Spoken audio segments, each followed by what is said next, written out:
S ಈ ಪ್ರಕರಣಕ್ಕೆ ಸಂಬಂಧಪಟ್ಟಂತೆ ಹೋಮ್ ಮಿನಿಸ್ಟರ್ ಮಾತನಾಡಿದ್ದಾರೆ. ಜೊತೆಗೆ ರನ್ಯಾ ಪ್ರಕರಣದ ಬಗ್ಗೆ ಸಿಬಿಐ ತನಿಖೆ ಮಾಡ್ತಾ ಇದೆ. ಸಿಬಿಐ ತನಿಖೆಯಲ್ಲಿ ಏನೇನು ಬರುತ್ತೆ ನೋಡೋಣ ಅನ್ನೋದು ಹೋಮ್ ಮಿನಿಸ್ಟರ್ ಪ್ರತಿಕ್ರಿಯೆ. ಹಾಗೆ ಉಳಿದ ಸಚಿವರುಗಳು ಕೂಡ ಮಾತನಾಡಿದ್ದಾರೆ. ಏನು ಹೇಳಿದ್ದಾರೆ ಕಾಂಗ್ರೆಸ್ ನಾಯಕರು ಕೇಳೋಣ ಬನ್ನಿ.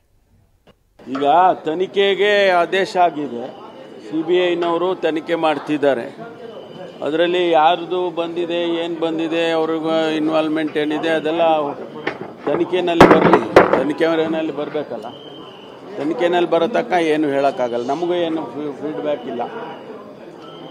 ನಮಗೆ ಪೊಲೀಸ್ಗೆ ಅಥವಾ ಸರ್ಕಾರಕ್ಕೆ ಯಾವುದೇ ರೀತಿಯ ಫೀಡ್ಬ್ಯಾಕ್ ಇಲ್ಲ.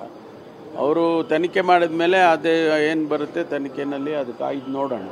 ಅವರು ಹೇಳಿ, ಅವರು ಇದ್ದರೆ ಬರಲೇಬೇಕಲ್ಲ ತನಿಖೆಯಲ್ಲಿ ಬರಲೇಬೇಕು.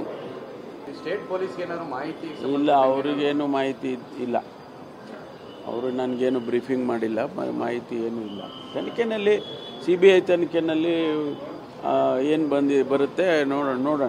ಕೇಸ್ ವಿಚಾರದಲ್ಲಿ ಹೇಳಬೇಕಲ್ಲ ನೇರವಾಗಿ. ಈಗ ಕೇಸ್ ವಿಚಾರದಲ್ಲಿ ತನಿಖಾ ಸಂಸ್ಥೆಗಳಿದೆ, ಪೊಲೀಸ್ ಇಲಾಖೆ ಇದೆ, ಆಲ್ರೆಡಿ ಸಿಬಿಐನವರು ತಗೊಂಡಿದ್ದಾರೆ. ಮಾಡಲಿ, ಯಾವುದಾರ ಇದ್ದರೆ ಹೊರಗಡೆ ತರಲಿ.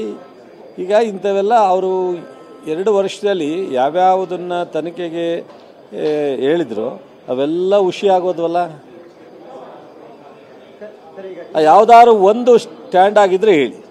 ಯಾವುದಾದ್ರು BJPಯವರು JDS ಅವರು ಹೇಳಿದ ತನಿಖೆಯಲ್ಲಿ ಒಂದೇನಾದ್ರು ಗಂಭೀರವಾಗಿದ್ದರೆ ಹೇಳಿ, ನಾನು ಒಪ್ಕೋತೀನಿ. ಸೊ ಈಗ ಫಿಲಮ್ ಆ್ಯಕ್ಟ್ರು ಗೋಲ್ಡ್ ಇದ್ರ ಬಗ್ಗೆ ಏನು ಹೇಳ್ತಾ ಇದ್ದಾರೆ ಅದನ್ನು ಯಾರಾದ್ರು ಹೆಸರು ಹೇಳಿ. ಸುಮ್ಮನೆ ಯಾರೋ ಇದ್ದಾರೆ ಅಂತ ಹೇಳಿದ್ರೆ ನಾವು ನಂಬಲಿಕ್ಕಾಗತ್ತಾ? ಆಮೇಲೆ ಸಿಬಿಐನವರು ಈಗ ತಗೋತೀವಿ ಅಂತ ಹೇಳಿದರೆ ಸಿಬಿಐ ತನಿಖೆ ಮಾಡಲಿ. ಅದ್ಯಾಕೆ ಇವತ್ತು ಪತ್ರಿಕೆಯಲ್ಲಿ 2 ಅಂತ ಹೇಳಿದ್ರಿ, ಈಗ 3 ಜನ ಅಂತ ಹೇಳಿದ್ದಾರೆ. ಯಾರೇ ಇರಲಿ, ಕಾನೂನಾತ್ಮಕವಾಗಿ ಏನು ಕ್ರಮಗಳನ್ನು ತೆಗೆದುಕೊಳ್ಬೇಕು ತೆಗೆದುಕೋತೀವಿ. ಈಗಾಗಲೇ CBIದವರು ಆ ಪ್ರಕರಣ